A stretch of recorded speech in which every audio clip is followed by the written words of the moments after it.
He slammed the door so hard the picture frame above the couch fell and cracked. The sound still echoes in my chest sometimes, that sharp, final bang that felt like the punctuation mark to my silence. I remember standing there, frozen. My hands were trembling, not because I was scared he'd hit me again. Not that night, but because I'd just realized how good I'd become at hiding bruises no one had asked about. That was the moment I realized something inside me had snapped. You know that feeling when you suddenly see your life from outside yourself? Like watching a movie you never agreed to be in. That's how it felt, standing barefoot on the cold hardwood floor, staring at the crack in the frame that said, "Love makes a home." Jake, my husband, had threatened me again that night. He said, "If you ever tell anyone what happens here, I'll ruin your life. I'll make sure nobody believes you." And the worst part, I did believe him, because he already had that kind of power over me. When I met him, I thought he was the safest man I'd ever known. Polite, smart, the kind of guy who opened doors and said, "I'll take care of you." Back then, I was 28, working at a marketing agency downtown, living paycheck to paycheck, still recovering from a bad breakup. Jake was stability. He made me laugh. He remembered my coffee order. He made the chaos of my life look small. Then, little by little, he started trimming me down to fit into his version of perfect. He didn't like my friends, said they were jealous or toxic. He thought my job was too stressful, and said I should quit, just until we start a family. He hated when I talked to my mom for too long, called her dramatic. At first, it sounded like care. Then it became control. The first time he raised his voice, I told myself everyone fights. The first time he shoved me, I said he was just drunk. The first time he hit me, I told myself I must have pushed him too far. I know how pathetic that sounds now. But when you're inside it, fear and love start to look the same. Months passed in quiet humiliation. He had access to everything, my bank, my phone, my emails. He'd even changed the passwords for security. I was trapped in a digital cage with smiling Instagram photos that told the world how lucky I was. Then came the threat. That night, he found the text message I'd sent my friend Claire. "Sometimes I'm scared of him." He stood over me with my phone in his hand, eyes cold, calm, deliberate. "You ever send something like this again," he said, "and I'll show everyone what you really are. Crazy. Unstable. I'll tell your boss you've been stealing. You think anyone's gonna side with you?" I just stared at him. My heart pounded so loud I couldn't hear his next words. And then that door slam. The sound that cracked my silence open, even if I didn't act on it yet. I didn't know it then, but that night was the beginning of the end. Not of my fear, not yet, but of his control. Because the next morning, when I woke up, something in me had changed. I looked at him sleeping beside me and thought, "You don't get to own me forever." It was just a thought, small and quiet. But it was mine. And from that day on, I started keeping secrets too. The next morning, I acted normal. Made coffee. Smiled when he kissed my forehead like nothing had happened. But inside, I was cataloging every word, every bruise, every threat. I knew if I ever wanted out, I'd need proof. Because Jake wasn't some random guy. He worked in corporate finance, had a spotless reputation, and knew how to play the concerned husband role perfectly. He'd say things like, "She's just emotional," when I tried to stand up for myself in front of others. It sounded harmless until I noticed people started to believe him. That morning, while he was in the shower, I took my old phone out of the drawer, the one he thought I'd sold, and turned it on. I started documenting things. Photos of bruises. Voice memos of arguments. A journal hidden inside a recipe app. Every day, I told myself I was just collecting this in case. But deep down, I knew what I was doing, building a way out. You'd think that once I decided to fight back, I'd feel powerful. I didn't. I felt terrified. Because when you live under someone like Jake, you learn the cost of even small defiance. He started getting suspicious. One night he asked, "Why are you always on your phone?" I froze. My hands literally shook as I tried to think of something. "Just checking recipes," I said. He smirked, that smirk that always meant he didn't believe me. That night, he didn't hit me. He didn't have to. He just sat on the couch, scrolling through his phone, silent. And that silence was worse than yelling. I spent hours in bed, staring at the ceiling, heart racing. It hit me. My entire life revolved around anticipating his moods. His tone, his footsteps, the way his keys hit the counter. I didn't live, I reacted. That's when I made a promise to myself. Not I'll leave. Not yet. Just this, he won't break me again. Over the next few weeks, I started rebuilding pieces of myself he'd erased. I reconnected with Claire using a new email account. I told her enough so she'd understand, but not enough to get her involved yet. I didn't want to risk him finding out. She asked me, "Do you want me to come get you?" And I said, "Not yet." Because I knew if I left too soon, he'd make good on his threat to ruin me. Jake was smart. He had connections. He could easily twist the story, say I was mentally unstable, fabricate emails, even use my messages against me. He'd once joked about how easy it would be to destroy someone's life online. Back then, I laughed. Now it made my skin crawl. So I waited, watched, learned. He had patterns. He'd drink on Fridays, lose control on Sundays, act charming on Mondays. Every cycle, I documented everything. And during the calm days, I started to quietly reapply for jobs. One interview at a time. I'd wear long sleeves to hide the bruises, smile like my life was perfect, and answer questions about teamwork and stress management, while my mind screamed the truth. I'm just trying to survive. Then, one afternoon, something happened that pushed me further. Jake got a call while we were having lunch. His face changed, that fake professional charm switching on like a mask. He excused himself, stepped outside, and I watched him through the glass window, laughing. Hand on his phone, relaxed, flirty. When he came back, I noticed the faint lipstick mark on his shirt collar. I didn't say anything. Not that day. But I took another picture. That was the moment I knew I wasn't just leaving. I was going to expose him. It happened on a Tuesday, quiet, gray, forgettable. He left for work like usual, kissed my cheek, and said, "Be good today." That line used to make me melt. Now it made me sick. The second he drove off, I walked straight to his office. Jake's private room, as he called it. I wasn't allowed in there, ever. But after months of planning, I knew the code. He'd used our anniversary numbers for everything. When the lock clicked open, I actually froze. My hand was shaking on the doorknob. It felt like stepping into enemy territory. The room was spotless, too spotless. Laptop centered, papers stacked, not a pen out of place. He was obsessive about order. But what he didn't realize was that order makes secrets easier to find. I turned on his computer. Password? Easy. He'd bragged once that no one would guess something sentimental. So I tried our first dog's name, Bella. It worked. What I found made my stomach twist. Emails. Hundreds of them.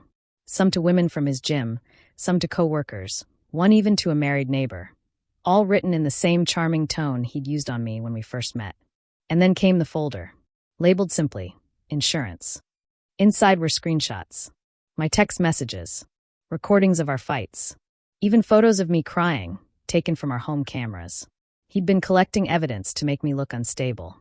Every word I'd ever said in anger or fear, twisted into proof that I was crazy. That's when I stopped breathing. Because now I understood the full scope of his threat. He hadn't been bluffing when he said he'd ruin me. He'd been preparing. I sat there staring at the screen, hands cold, heart pounding so loud it felt like a drum inside my ribs. For a few minutes, I thought I might actually throw up. Then something shifted. The fear didn't go away, it hardened. It turned into something sharper. I whispered to myself, "Okay, Jake, two can play this game."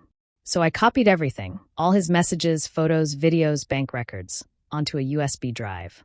Then I emailed it to an encrypted account I'd made under a fake name, Eleanor H. I didn't know exactly what I'd do with it yet, but I knew it was my lifeline. That night, when he came home, he was in a good mood. He poured me wine, cooked dinner, even played our old playlist. And for the first time, I smiled back, really smiled. Because I wasn't afraid anymore. He thought he still owned me, but I had his entire empire sitting on a flash drive in my pocket. After dinner, he looked at me and said, "See? We're good again." I just nodded, keeping my face still while inside I thought, "You have no idea what's coming." That week, I started piecing together the second phase of my plan. I contacted a lawyer, a woman named Andrea who specialized in domestic abuse and digital harassment. I told her I was asking for a friend. But when I explained the details, she stopped me. "Sarah," she said, "if half of what you're saying is true, your friend isn't safe." That was the first time I heard someone call it abuse. Not a bad marriage. Not fights. Abuse. It hit me hard. I cried in my car afterward for half an hour, just from hearing someone say it out loud. But by the time I got home, I'd made my decision. I was done surviving. It was time to win. The next morning, I looked like any other woman sipping coffee before work, calm, composed, maybe a little tired. But inside, I was making a list. Not a grocery list. A survival list. Because I knew leaving Jake wasn't going to be simple. Men like him didn't just let go. They destroyed what they couldn't control. So, step 1, make myself invisible. I opened a new checking account under my maiden name. Just a small online bank, nothing flashy. Every week, I started transferring tiny amounts, grocery refunds, a few dollars from freelance gigs I told him I'd stop doing. Step 2, build allies quietly. I reconnected with Claire properly this time. I told her the truth, every ugly piece of it. The bruises, the threats, the manipulation. She didn't say a word for a full minute. Then she said, "You're not crazy. And you're not alone." That sentence gave me more power than Jake ever could. Step 3, get professional help. Andrea, the lawyer, connected me to a women's resource center. They taught me things I didn't even know I needed. How to clear digital traces, how to document abuse safely, even how to pack an emergency bag without raising suspicion. I started keeping one in my car trunk. A few clothes, cash, a spare phone, my USB copy of his files, and a passport. If things ever went south, I'd be gone before he finished his next drink. But I didn't want to just leave. I wanted him exposed. That's when Andrea told me something that changed the game. "Sarah, with what you have, the recordings, the emails, this isn't just abuse. It's coercive control and digital harassment. He could lose his job for this." For the first time, I smiled without guilt. Still, I needed patience. Abusers thrive on control, and the second they sense they're losing it, they become dangerous. So I played my part perfectly. Dinner every night. Smiles in public. "Love you" texts he could show his friends to prove everything was fine. But beneath that mask, I was slowly taking his power apart. One password, one lie, one fake smile at a time. Then one night, he slipped again. He came home drunk, furious about something at work. He grabbed my arm hard enough to leave a mark. And for the first time, I didn't cry. I just looked him straight in the eye and said, "You'll regret this one day." He laughed. That arrogant, dismissive laugh that had once made me feel small. But that night, I sent every piece of evidence, the photos, recordings, even the lipstick-stained emails, to Andrea. She replied within minutes. "Got them. Do not confront him yet. We'll handle this smart."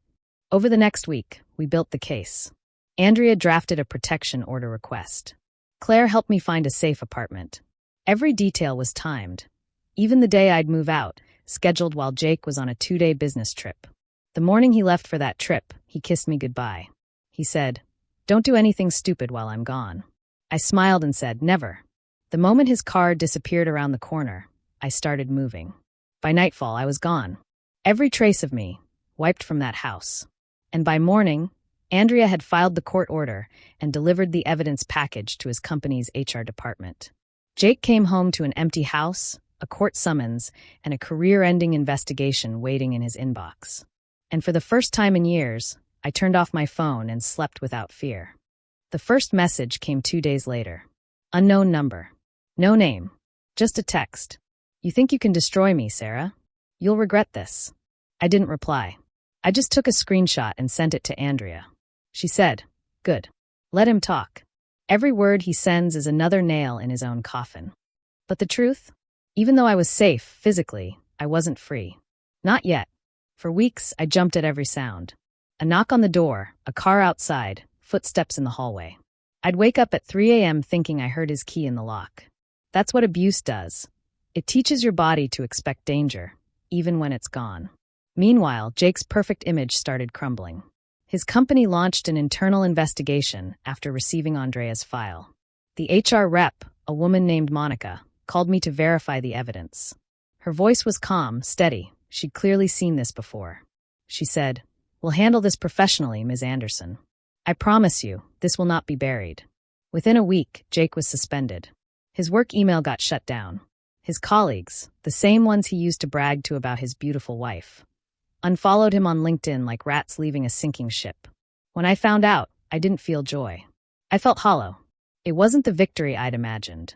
It was grief. Grief for the woman who thought she'd found love and instead found a prison. Still, there was satisfaction in knowing he couldn't touch me anymore. Then came the escalation.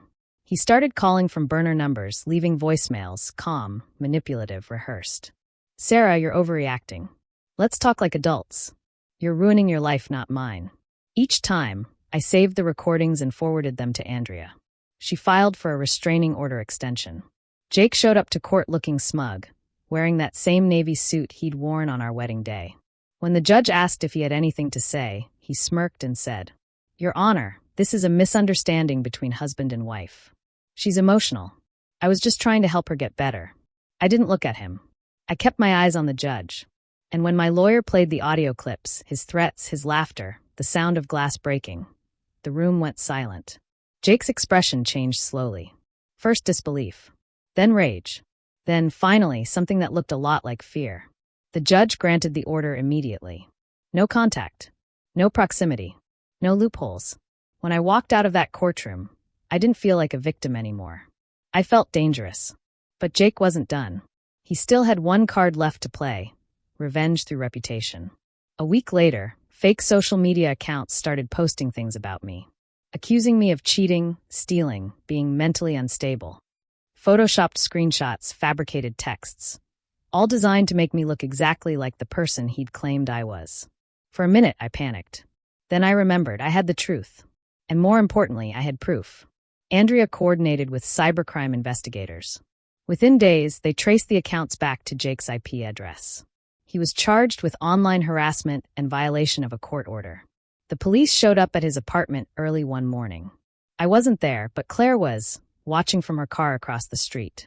She texted me one line: "He's in cuffs." I didn't reply. I just stared at the message, tears rolling down my face, not from sadness, but from the shock of realizing it was finally over. At least, that's what I thought. Because a few weeks later, I found something that made me realize Jake's destruction had started long before I fought back. And it went deeper than I'd ever imagined. After Jake's arrest, I thought the story was done. The restraining order, the police report, the evidence, all of it was supposed to close that chapter. But life isn't that neat. One afternoon, I got a call from Monica, the HR woman from Jake's company. She said, "Sarah, there's something you should know. We've uncovered additional materials tied to Jake's work computer. Some of them involve you." For a second, my throat went dry. I asked, "What kind of materials?" She hesitated. "Financial records, personal data, some of your information, and others." Others. That one word sent a chill down my spine. When she sent the encrypted folder later that day, I sat in my tiny new apartment staring at the file for almost an hour before opening it. And when I finally did, I realized Jake's cruelty hadn't started with me. He had a pattern. There were spreadsheets with women's names, phone numbers, notes beside them.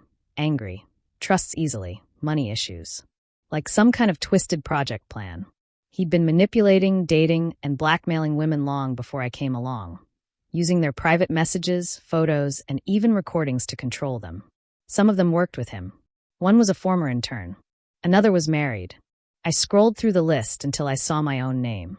Next to it, property secured. Emotional leverage strong. Will comply. I felt my stomach drop. That's what I was to him, an item on a list. And suddenly, I wasn't just angry. I was furious. I forwarded the files to Andrea immediately. She called me within 10 minutes. "Sarah," she said, "you just handed us enough to build a federal case. This goes beyond domestic abuse. This is digital coercion, fraud, and harassment. We need to take this higher." Within a week, law enforcement got involved. The FBI's cyber unit contacted me for a statement. They asked questions about how Jake had gathered data, cameras, email access, device monitoring. And every answer I gave made me realize how completely he'd invaded my life. He'd installed spyware on my phone. He'd tracked my location through our Wi-Fi router. He'd even synced my old iCloud to his own system without my knowledge. It wasn't just control. It was surveillance. When I told the agent that, he said quietly, "You're not the first woman he's done this to." That broke me in a way the bruises never had. Because suddenly, it wasn't about my pain anymore. It was about how many others had suffered in silence like I had. I agreed to testify. It took months, interviews, statements, cross-checking evidence. Andrea was there for every step. Claire came with me to every meeting, holding my hand when I felt like I'd collapse. During the investigation, one of Jake's former girlfriends reached out to me. Her name was Natalie. She'd seen the news and messaged me saying, "You don't know me, but thank you. I tried to warn people about him years ago. Nobody listened. We talked for hours. Different stories, same pattern. Jake had isolated, gaslighted, and threatened every single one of us. That's when I decided to do something more than just survive. I started a private blog, anonymous at first, sharing my story under the title, The Cost of Silence. I wrote every detail. How control begins with small things, how it turns into fear, and how silence feeds it. Within weeks, messages started pouring in. Women from everywhere, saying they saw themselves in my story, asking how I got out, thanking me for giving them words they couldn't find. One night, as I scrolled through the messages, I realized something. Jake had built his power on our silence. And now, our voices were tearing it down. It wasn't about revenge anymore. It was about taking back everything he'd stolen. Not just from me, but from every woman who'd been made to feel small and scared and unheard. For the first time in years, I felt peace. But then, a few months later, just as the case was wrapping up, I received an envelope in my mailbox. No return address, no sender name.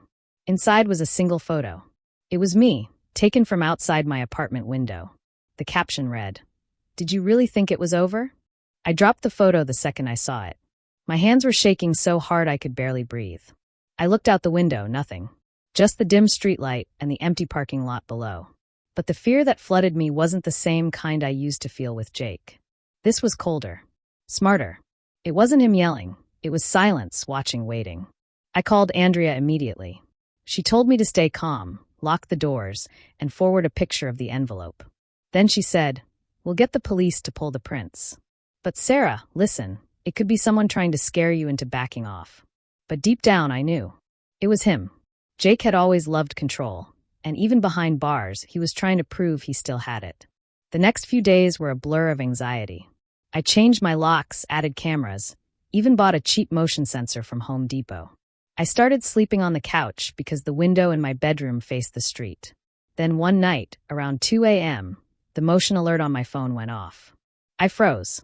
When I opened the app, I saw a shadow, someone standing just beyond the camera's view, close enough to trigger it, but not close enough to be seen. The police came, checked the footage, and found nothing clear. The officer was kind but realistic. Could be someone from your building, could be him having someone do it for him. Keep documenting everything. So I did. Every noise, every movement, every late-night sound that made my heart pound. But fear can't survive forever, not when you've already been through hell. After a few days, the panic turned into anger. I told myself, no one gets to haunt me anymore. The next morning, I went to the police station and demanded to know Jake's status. They said he was out on bail, awaiting trial, and under a restraining order that barred him from contacting me directly or indirectly. Indirectly. That was the loophole. I told Andrea everything. She reached out to the district attorney, who filed a violation report immediately. If they could link the letter to him, it would revoke his bail. Meanwhile, I installed new locks, bought blackout curtains, and moved my workspace to the kitchen, the safest part of the apartment. I refused to hide anymore. One night, Claire came over. We sat on the floor eating takeout, the photo lying between us. She looked at me and said, "You realize you've already won, right? He's desperate because he's losing everything." And she was right. Jake's company had fired him permanently. His bank accounts were frozen under the investigation. And thanks to Andrea's relentless push, the other women had joined the case too. The moment the court accepted multiple victims' testimonies, his attorney withdrew. No one wanted to defend him anymore. But even then, I couldn't fully relax. Because once you've lived with fear that long, freedom feels like borrowed time. Then, about a week later, it happened again. A knock at the door. 3 short taps. I looked through the peephole and saw a delivery man holding flowers. I opened the door slowly. There was a note attached to the bouquet. It said, "You'll never be free until I say so." I didn't cry. I didn't shake. I just grabbed my phone, called the detective, and handed the flowers to the officer who arrived minutes later. They ran the delivery slip. Paid online. With Jake's old debit card. That was it. He was arrested again the next morning for violating bail terms. When I heard the news, I didn't feel revenge or triumph. I felt peace, quiet, steady, earned peace. Because I finally understood that power wasn't about hurting him back. It was about no longer living in reaction to him. I went outside that evening for the first time in months. The air was cold, sharp, real. And as I stood there watching the sunset, I whispered to myself, "You made it out." 6 months later, I walked into the courthouse one last time. The air inside felt different, lighter somehow. Jake's trial was ending. He sat across the room in an orange jumpsuit, thinner, smaller, almost unrecognizable. His eyes met mine for a second, but there was nothing left in them. No power. No intimidation. Just emptiness. When the judge read the sentence, guilty on multiple counts of coercive control, harassment, and digital misconduct, I didn't cheer. I didn't even blink. I just exhaled. It felt like releasing years of breath I hadn't realized I'd been holding. Afterward, Andrea hugged me. "You did it," she said. But I shook my head. "No," I told her. "We did." Because I knew this wasn't just my story anymore. It belonged to every woman he'd hurt, and every one of us who'd learned that silence only feeds the monster. The next few months were strange. Quiet, peaceful, and yet full of small moments that reminded me of everything I'd lost. I still caught myself flinching when I heard a door slam. Still double-checked the locks before bed. Healing wasn't instant. It was work. But it was my work now. Not his punishment, not the court's justice, mine. I kept writing on my blog, The Cost of Silence. Only now I signed my real name. I shared photos of my new apartment, my new job, even my new haircut. Every post felt like reclaiming a piece of myself, one that Jake had buried under years of fear and control. Sometimes women messaged me saying, "I'm still with him, but I'm scared." And I always told them the truth. I was scared too, but you can't heal in the same place you were broken. A few months later, Claire convinced me to speak at a support event for survivors. I almost said no. The idea of standing on a stage talking about him terrified me. But when I walked out and saw a room full of women, some shaking, some crying, some just listening, something in me steadied. I told them everything. The threats, the manipulation, the silence that nearly killed me, and how the first real act of rebellion wasn't running, it was speaking. When I finished, they stood up and clapped. Not because it was some happy ending, but because it was real. And in that moment, I realized something I'd never understood before. Freedom doesn't always roar. Sometimes it's quiet. Sometimes it's just a woman locking her own door at night and knowing no one can open it without her permission. Jake's gone now, serving time in a federal facility. I don't check the updates anymore. I don't care when he gets out, because the version of me he controlled no longer exists. Sometimes I still catch my reflection and don't recognize her. The calm in her eyes, the way she stands without apology. It's strange, but I like her. She's not afraid of silence anymore. Because she owns it. If you've ever been in my shoes, scared, ashamed, thinking you're trapped, listen to me carefully. You're not crazy. You're not weak. You're surviving something most people can't even imagine. And when you finally decide that silence isn't safety, that's the moment your healing begins. I lost years. I lost love. But I found myself. And I promise you, that's worth everything.